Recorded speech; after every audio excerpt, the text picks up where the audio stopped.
नमस्कारम। अद्य वयम संस्कृत भाषायां णित प्रत्यय से विषय पठिष्यामः। आज हम संस्कृत भाषा में णित प्रत्यय के बारे में पढ़ेंगे। तरी पठामः णित प्रत्यय से विषय। तो पढ़ते हैं णित प्रत्यय के बारे में। णित प्रत्यय से संबंधित महत्वपूर्ण जो बातें हैं वो इस प्रकार हैं। इसमें अणय तथा तय का लोप हो जाता है, ये शेष रहता है। ये चाहिए तथा योग्य अर्थ देता है।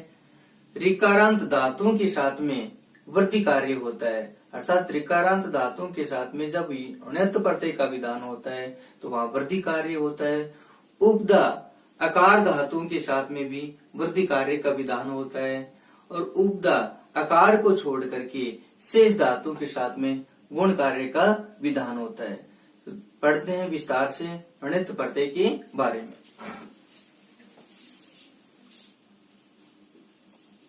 णित प्रत्यय णकार तथा तकार। णकारस्य तकारस्य लोपस्य कृते शेषच ये। नकार और तकार का लोप करने पर ये शेष रहता है। क्या शेष रहता है? ये शेष रहता है। ये चाहिए, ये योग्य अर्थ देता है। चाहिए तथा योग्य अर्थ देता है। जैसे ये पठ धातु है, इसके साथ में हमने अणित जोड़ा तो क्या बनेगा? पाठ्यम बनेगा। नपुंसकलिंग का रूप हो गया पाठ्यम, पाठ्य, पाठ्य। यहां देखिए आप, उपदाकार धातु है। उपदाकार होने पर प्रथम स्वर में क्या होती है? वृद्धि होती है। पै का क्या हो गया? पा हो गया। यानी ए का वृद्धि क्या होता है? आ होता है। ये अर्च धातु है और उसके साथ में हमने णित प्रत्यय जोड़ा। उपदाकार नहीं है, देखिए, तब क्या बनेगा? अर्च बनेगा। ये अर्च और नपुंसकलिंग अर्च, ये रूप। क्री धातु के साथ में णित जोड़ा तो क्या बनेगा? कार्य। ये ऋकारांत धातु है, इसके अंत में री आ रहा है। री का वृद्धि क्या होता है? आर होता है। तो क्या बन गया? कार्य बन गया। इस प्रकार धातुओं के साथ में णित प्रत्यय का विधान होने पर गुण कार्य भी होता है, वृद्धि कार्य भी होता है। गुण कार्य की बात करें, जैसे लिख धातु है, उसके साथ में हमने अणित प्रत्यय जोड़ा तो यहाँ उपदाकार नहीं है, क्या है? इकार है। इसलिए गुण कार्य होगा। ई का गुण क्या होता है? ए होता है। तो क्या बनेगा? लेख्य। ये लेख्य बन गया। तो परिचर्चा करते हैं विस्तार से णित प्रत्यय के बारे में। नियम नंबर 1, ऋकारांत धातुओं से चाहिए अर्थ में णित प्रत्यय तथा वृद्धि कार्य होता है। यानी णित प्रत्यय का विधान होता है और जहां ऋकारांत धातु से णित प्रत्यय का विधान होता है वहां क्या होता है? वृद्धि कार्य होता है। जैसे हरि धातु के साथ में हमने णित प्रत्यय जोड़ा तो यहाँ री है। री का वृद्धि क्या होता है? आर होता है। तो है और ये आर हो गए और णित में ये शेष रहा। अब इनको मिलाएंगे हम। है में आ मिल गया तो क्या हो गया? हा हो गया। और ये जो रह है वो ऊपर चला गया, हार्य। और नपुंसकलिंग में क्या बन गया? हार्यम बन गया। भ्री धातु के साथ में णित जोड़ा, री आ रहे तो भय का बहा हो जाएगा, ये हो गया भार्य। और नपुंसकलिंग में क्या बनेगा? भार्यम। यहाँ देखिए आप, टाप जोड़ने पर स्त्रीलिंग जो रूप बनेगा वो क्या बनेगा? भार्या बनेगा, जो पत्नी के रूप में प्रयुक्त होता है।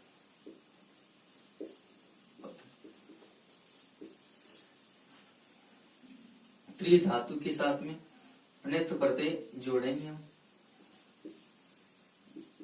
री का वृद्धि आर होता है तो ये हो गया तार्य और नपुंसकलिंग में तार्य। क्री धातु के साथ में णित जोड़ेंगे री का वृद्धि आर होता है तो कार्य, और नपुंसकलिंग में क्या बन जाएगा? कार्यम। ध्री धातु है, णित जोड़ा, रिकारांत है, आर वृद्धि हो गया धार्य, और नपुंसकलिंग में धार्यम। ये तो रिकारांत धातुओं के साथ में, यानी ऐसी धातु जिसके अंत में क्या आता है? री आता है, उस धातु को रिकारांत धातु कहा जाता है। वहां णित प्रत्यय का विधान होने पर क्या होता है? वृद्धि कार्य होता है। कौन सा कार्य होता है? वृद्धि कार्य होता है। तो री का वृद्धि क्या होता है? आर होता है। ये हमें ध्यान रखना है। नियम नंबर 2 क्या कह रहे हैं?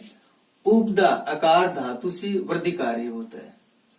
उपदा आकार की बात कहें, उपदा आकार किसे कहा जाता है? अंतिम वर्ण से ठीक पहले वाला जो वर्ण अगर ए होता है तो उस वर्ण को क्या कहा जाता है? उपदा आकार कहा जाता है। और वह धातु कौन सी कहलाती है? उपदा आकार वाली धातु कहलाती है। जैसे ये वद है, इसका खंडन करके देखें हम, व अ द, ये स्थिति होगी। ये अंतिम वर्ण है, अंतिम वर्ण से ठीक पहले ए आ रहा है, ये उपदा आकार हो गया। यानी अंतिम वर्ण से ठीक पहले वाला जो वर्ण स्वर है वह क्या है? ए है, इसलिए क्या हो गया? उपदा हो गया। ए है, इसलिए उपदा क्या हो गया? आकार हो गया। जहां उपदा आकार होता है वहां क्या होता है? वृद्धि कार्य होता है। कब? णित प्रत्यय का विधान होने पर। तो ये हो गया, वह का वा हो गया, द ये, और ये नपुंसकलिंग वाद्य। मेल करके लिखेंगे तो वह का वा हो गया, द और ये मिलकर दे हो गया, वाद्य। वाद्य नपुंसकलिंग में क्या बनेगा? वाद्यम बनेगा। वह धातु से णित प्रत्यय जोड़ा, यहाँ भी उपदा आकार है तो वह का क्या हो जाएगा? वाह हो जाएगा। और ये वाह और नपुंसकलिंग वाह्यम, वहन करने योग्य, ले जाने योग्य। ये धातु से णित जोड़ा, ये है इसमें, और आकार आ रहा है उपदा, इसलिए ये का या हो गया, और ये हो गया याज्य। प्रय उपसर्ग वच धातु णित प्रत्यय, प्रय वाच्यम, प्रवाच्यम हो गया। तेज धातु के साथ में णित जोड़ा, यहां भी देखिए ए आ रहा है, उपदा आकार है तो क्या हो गया? त्याज्यम, ये बन गया त्याज्यम। यास धातु मांगना, तेज त्यागना। यहाँ आ रहा है पहले से, उपदा आ रहा है तो वृद्धि क्या होता है? आ का वृद्धि आई होता है। ये हो गया याच्यम, याचना करने योग्य, मांगने योग्य। तो उपदा आकारांत धातु या याच आता है तो वहां क्या होता है? वृद्धि कार्य होता है। कब? णित प्रत्यय का विधान होने पर। बारे में उपदा आकार, उपदा आकार को छोड़ करके शेष धातुओं से णित प्रत्यय होने पर गुण कार्य होता है। कौन सा कार्य होता है? गुण कार्य होता है। हमने प्रारंभ में पढ़ा कि रिकारांत जो धातुएं हैं उन धातुओं के साथ में णित प्रत्यय का विधान होने पर वृद्धि कार्य होता है। जैसे ध्री धातु के साथ में हमने णित जोड़ा तो धार्यम बना, क्री धातु के साथ में णित जोड़ा तो कार्यम बना। इन रिकारांत धातुओं के साथ में णित का विधान होने पर क्या होता है? वृद्धि कार्य होता है। उपदा आकार धातुओं के साथ में णित का विधान होने पर भी क्या होता है? वृद्धि कार्य होता है। जैसे पट के साथ में णित जोड़ा तो पाठ्यम बनता है। लेकिन उपदा आकार को छोड़ करके शेष धातुओं के साथ में णित प्रत्यय का विधान होने पर गुण कार्य होता है। ये हमें जानना है। ये नियम इस बात को स्पष्ट करता है। जैसे यहाँ लिख धातु है, इसको स्पष्ट करते हैं हम खंडन करके, ल ई और ख, ये लिख हो गया। अंतिम वर्ण क्या है? ख। अंतिम वर्ण से ठीक पहले वाला जो स्वर है वो क्या है? ई है। कौन सा स्वर है? ई है। तो यहाँ उपदा क्या हो गया? उपदा जो स्वर हो गया वो ई स्वर हो गया। इसका मतलब स्पष्ट है कि उपदा आकार नहीं है, और उपदा आकार वाली धातु को छोड़ करके शेष में क्या होता है? गुण कार्य होता है। तो ई का गुण क्या होता है? ए होता है। उ और उ का गुण क्या होता है? ओ होता है। और री का गुण क्या होता है? अर होता है। ये हमें ध्यान रखना है। तो यहाँ ई आ रहा है गुण होकर क्या बनेगा, लेख्य, और नपुंसकलिंग में क्या बन जाएगा, लेख्यम। विद के साथ में णित जोड़ा तो ई का गुण क्या हो गया, ए हो गया, और ये वेद्य, और नपुंसकलिंग में वेद्यम। विद के साथ में णित जोड़ा, भेद्य और भेद्यम। छिद के साथ में णित जोड़ा, गुण होकर के ये छेद्य, और क्या बन गया, छेद्यम। लिए के साथ में णित का विधान होने पर ई का गुण ए हो गया, लेह, और ये लेहम। ये रूप बन गए। इसी प्रकार ऊ की बात करते हैं। ऊ का गुण क्या होता है, ओ होता है णित जोड़ा, तो क्या बन गया, को कोप्य, नपुंसकलिंग में कोप्यम। मुद से ऊ का गुण ओ होकर की मोद्य, मोद्यम। गुप्त से ऊ का गुण ओ हो गया, गोप्य, गोप्यम।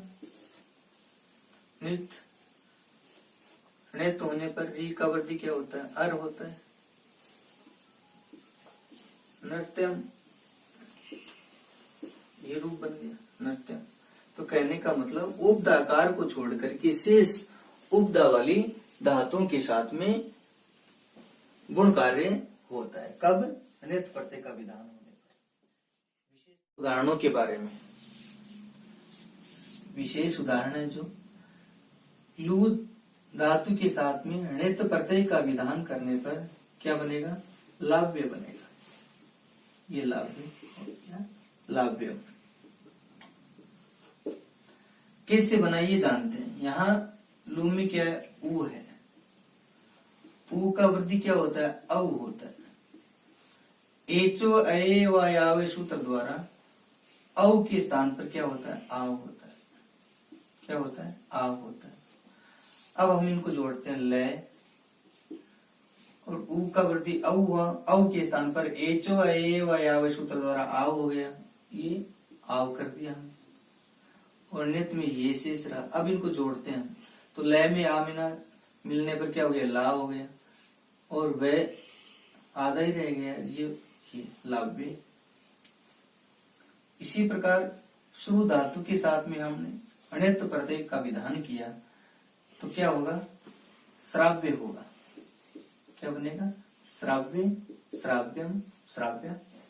तो यहाँ भी क्या है, ऊ आ रहा है, ऊ का वृद्धि क्या होता है, औ होता है, औ के स्थान पर क्या होता है, आव होता है। भू है, उसके साथ में णित प्रत्यय का विधान किया तो यही बात यहाँ लागू होगी। ऊ, और ऊ का वृद्धि क्या होता है, औ होता है, औ के स्थान पर क्या होता है, आव होता है। एचो है यावे सूत्र द्वारा, और ये क्या हो गया, भाव्य हो गया। इसी प्रकार पू के साथ में णित जोड़ेंगे तो क्या बनेगा, पाव्य बनेगा। तो ये महत्वपूर्ण उदाहरण है, इनके बारे में हमें ध्यान रखना है। इसके बाद में वच धातु के साथ में हमने णित प्रत्यय जोड़ा तो एक जो रूप बनता है वो क्या बनता है, वाक्यम बनता है, जिसकी शब्द संज्ञा कहा जाता है जिसे। और वच धातु के साथ में णित का विधान करने पर वाक्यम भी बनता है, अशब्द संज्ञा हुई है। तो ये दोनों ही रूप क्या है, शुद्ध है, वाक्यम और वाच्य।